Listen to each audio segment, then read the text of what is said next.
Hello students, my name is Rohit Painuly and I am from ICT virtual classroom Dehradun. कैसे हैं आप सभी? मेरे ख्याल से बहुत अच्छे होंगे, फिट होंगे, फाइन होंगे। हम बात कर रहे हैं क्लास 9th साइंस की, जिसके अंदर हमारा chapter number first matter in our surrounding, हमारे आसपास के पदार्थ, है ना। इसके बारे में हम रिवाइज करेंगे और हम बात करेंगे आज कि जो पदार्थ की अवस्थाएं हैं उनको हम समझेंगे और किस तरीके से उनकी अवस्थाओं में बदलाव होता है उनके बारे में जानेंगे। तो उसी को करने के लिए चलते हैं बच्चों स्मार्ट बोर्ड की तरफ।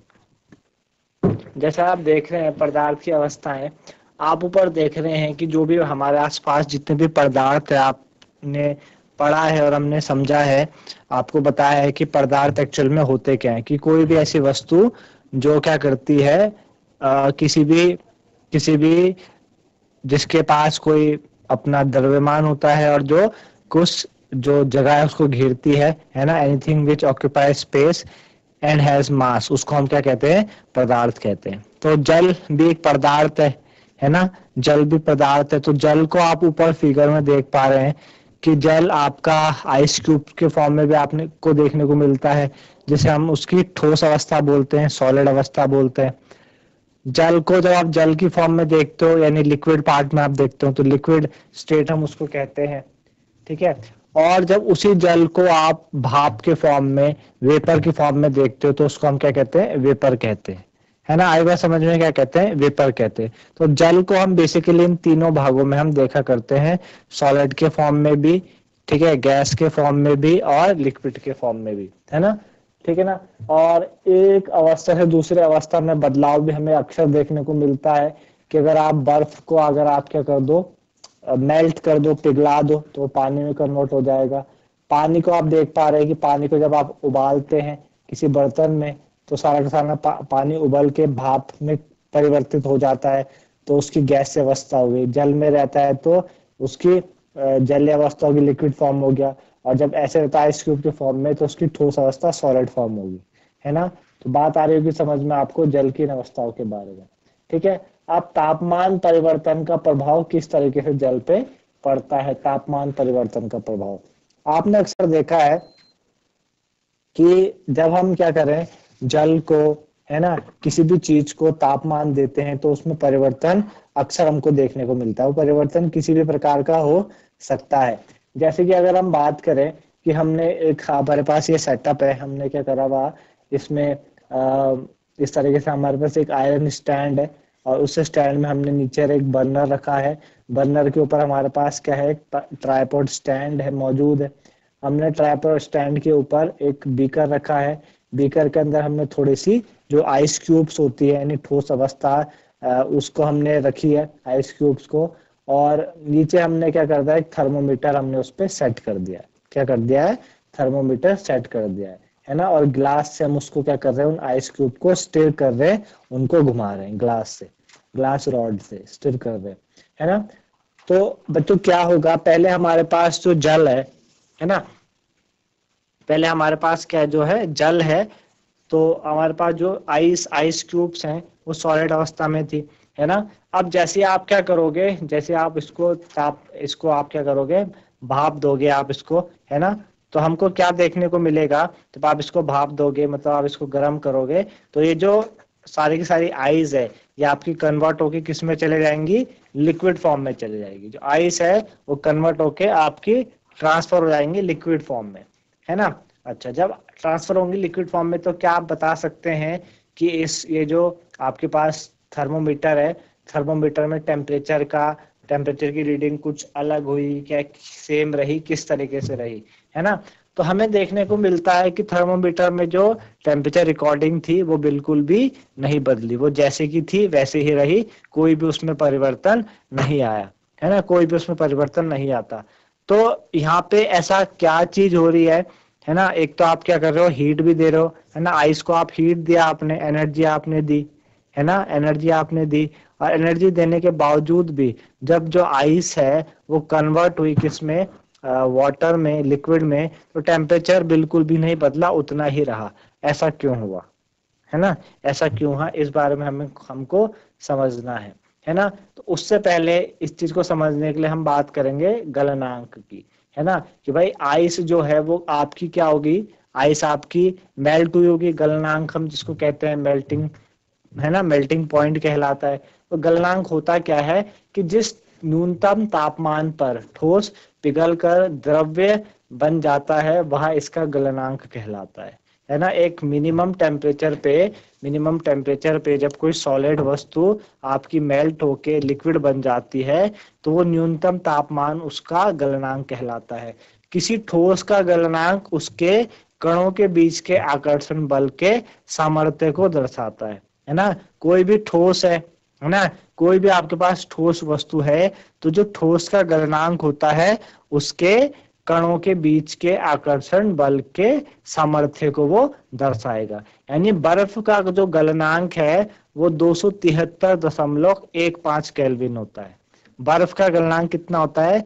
273.15 केल्विन। अगर आप इसको सेल्सियस में कन्वर्ट करें तो सेल्सियस में 0 डिग्री सेल्सियस आएगा, है ना। आई बात समझ में? तो किसी ठोस का गलनांक उसके कणों के बीच के आकर्षण बल के सामर्थ्य को दर्शाता है ना। कि भाई जो ठोस वस्तु है, जो ठोस सॉलिड वस्तु है, उसमें पार्टिकल्स बहुत पास पास होते हैं।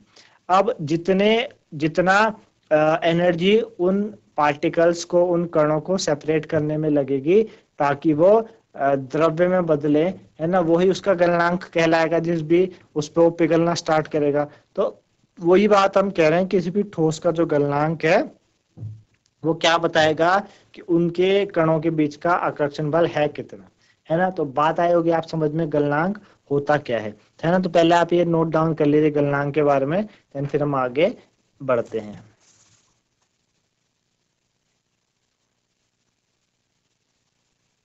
ठीक है, तो आप लोगों ने नोट डाउन कर लिया होगा, तो आगे बढ़ते हैं हम। ठीक है, संगलन के बारे में समझते हैं। संगलन क्या है आपके पास? गलने की प्रक्रिया, यानी ठोस से द्रव्य अवस्था में परिवर्तन की प्रक्रिया को हम संगलन कहते हैं। संगलन मतलब फ्यूजन, आपका फ्यूज होना, है ना। जब जो ठोस है मतलब सॉलिड है वो लिक्विड में फ्यूज होता है तो उसको हम क्या कहते हैं? उसका फ्यूजन कहते हैं। फ्यूज हुआ ना, सॉलिड था, आपने उसको जब हीट किया तो उसके जो मॉलिक्यूल्स थे उनको एनर्जी मिली, मॉलिक्यूल्स थोड़े दूर दूर गए तो सॉलिड की अवस्था से हटके वो किस अवस्था में चले गए? लिक्विड अवस्था में, यानी द्रव्य अवस्था में चले गए। और यही तो हम पढ़ रहे हैं, है ना, यही तो हम पढ़ रहे हैं, यही तो हम बात कर रहे हैं। इसी को हम क्या कहते हैं बच्चों? संगलन कहते हैं। तो मेरे ख्याल से बातें आप लोगों को समझ में आई होगी, है ना। तो इसे आप नोट कर लीजिए, संगलन। चलो हम आगे बढ़े।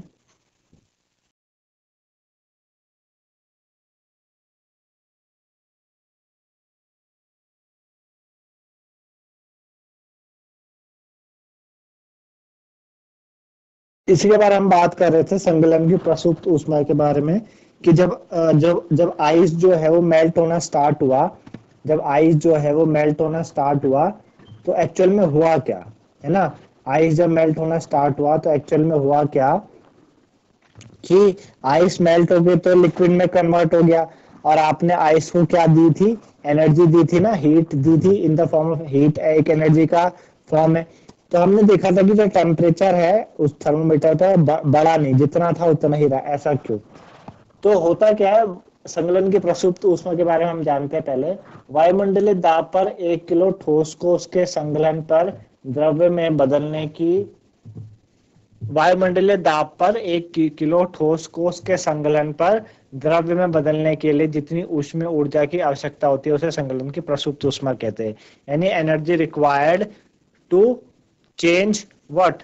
Solid form to liquid form, है ना। Energy required to change 1 kg of solid into liquid at its melting point in atmospheric pressure, है ना, that is called latent heat of fusion। संगलन की प्रसुप्त ऊष्मा। प्रसुप्त, लेटेंट का मतलब क्या है? लेटेंट हीट का मतलब, लेटेंट का जो, अगर आप लिटरल वर्ड ढूंढे, लेटेंट का लिटरल वर्ड होता है, लेटेंट का मतलब होता है आपका present but not visible. Present तो है लेकिन विजिबल नहीं। लेटेंट हीट मतलब हिडन है, वहां पे है लेकिन, वहां पे है लेकिन आपको दिख नहीं रही है। Latent but, latent mean present but not visible, दिख नहीं रही है, उसे हम क्या कहते हैं? लेटेंट हीट ऑफ फ्यूजन कहते हैं। संगलन की प्रसुप्त ऊष्मा हम उसको कहते हैं। तो आई बात समझ में आपको? हुआ क्या कि जब आपने उसको energy the in the form of heat तो वहां पे मौजूद तो थी, उस एनर्जी उसका टेम्परेचर बढ़ना चाहिए था, लेकिन उस एनर्जी से उसका टेम्परेचर नहीं बढ़ा, है ना। उस एनर्जी से उसका टेम्परेचर नहीं बढ़ा। क्यों नहीं बढ़ा, इसका जवाब हमें अभी तक नहीं मिला। इसका जवाब हम यहाँ पे सीखेंगे कि 0 डिग्री सेल्सियस पर जल के कणों की ऊर्जा उसी तापमान पर बर्फ के कणों की ऊर्जा से अधिक होती है ना। 0 डिग्री सेल्सियस पर जल के कणों की ऊर्जा उसी तापमान पर बर्फ के कणों की ऊर्जा से अधिक होती है। देखो हुआ क्या कि जब बर्फ जल में परिवर्तित हुई, आपने उसको नीचे से हीट दी, है ना, और वो कौन सी हीट थी, लेटेंट हीट ऑफ फ्यूजन थी। अभी हमने बात करी संगलन की प्रसुप्त ऊष्मा थी। तो उस हीट का इस्तेमाल जो बर्फ के कण थे उन्होंने यूज किया, ताकि उनके बीच का जो आकर्षण बल था, जो अट्रैक्टिव फोर्स था, उसको कम किया। कम करने के बाद जब मॉलिक्यूल दूर दूर गए तो लिक्विड में क्या हुए, परिवर्तित हो गए, लिक्विड में कन्वर्ट हो गए, है ना। लिक्विड में परिवर्तित हुए, लिक्विड में कन्वर्ट हुए। तो उसी ऊर्जा का इस्तेमाल उसने करा, इसी वजह से तापमान उसका बिल्कुल नहीं बढ़ा। 0 डिग्री पे जितना 0 डिग्री पे जल भी वैसे ही था, बर्फ भी थी, लेकिन बर्फ के कणों की ऊर्जा आपकी अधिक थी, क्योंकि बर्फ के कणों ने एक्स्ट्रा एनर्जी यूज करी थी in the form of latent heat. बर्फ के कणों ने एक्स्ट्रा एनर्जी यूज करी थी in the form of latent heat. तो उसको हम क्या कहते हैं बच्चों, लेटेंट हीट ऑफ क्या कहते हैं, फ्यूजन कहते हैं। आगे की बात आपको समझ में, है ना। तो पहले आप ये आप नोट डाउन कर लीजिए संगलन की प्रसुप्त ऊष्मा, देन फिर हम आगे बढ़ेंगे।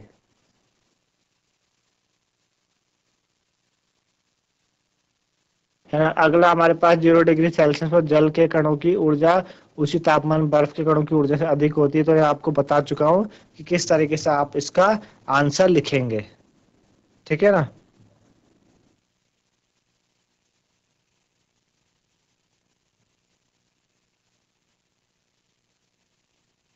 चलिए आगे, हमने उसी तरीके से जैसे एक्टिविटी करी थी कि हमने एक बीकर, हमने एक स्टैंड लिया, उस स्टैंड में हमने क्या किया था, एक ट्राइपॉड स्टैंड लगा, नीचे बर्नर रखा, ऊपर हमने बीकर में आइस भरी थी, और उसके अंदर हमने एक ग्लास की रॉड रखी, थर्मोमीटर हमने सेट किया था, और नीचे से उसको हमने क्या करी थी, हमने उसको जो आप बर्नर को ऑन किया था। तो हमने देखा था कि जो आइस है वो मेल्ट होके आपकी वाटर में कन्वर्ट हो गई थी। यहाँ पे हमने वाटर को बीकर में लिया है, और उस वाटर को हम क्या करेंगे, बदलेंगे किसमें, गैस की अवस्था में, भाप की अवस्था में।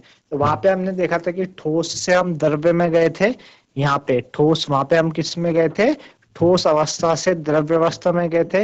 यहाँ पे हम द्रव्य से गैस अवस्था में जाएंगे और देखेंगे कि द्रव्य से गैस अवस्था पे जाने पर क्या क्या परिवर्तन हमको देखने को मिलते हैं, क्या क्या चीजें होती है। तो उसके बारे में हम ये चीजें समझेंगे, है ना, उसके बारे में हम बात करेंगे, ठीक है ना। तो मेरे ख्याल से सारी चीजें आप लोगों को समझ में आ रही होंगी कि किस तरीके से आइस से लिक्विड में बदला जाता है, और कैसे आज हम वाटर से गैस में बदलेंगे, है ना। तो इस तरीके से बच्चों आज हमने बात करी कि पदार्थ की अवस्थाओं में बदलाव, और हमने पदार्थ की अवस्था में बदलाव में हमने देखा कि आपके पास जो है ठोस अवस्था, उससे द्रव्य में कैसे जाया जा सकता है, पूरे डिटेल में हमने उसके बारे में हमने बात करी। और फिर हम बात करने वाले थे कि जल से आपकी गैस अवस्था में कैसे जाया जा सकता है, उसमें आपको मैंने हल्का सा इंट्रोडक्शन दिया, उसको अगले भाग में हम लेके आएंगे। तो आज के लिए इतना ही था, धन्यवाद, हैव अ नाइस डे।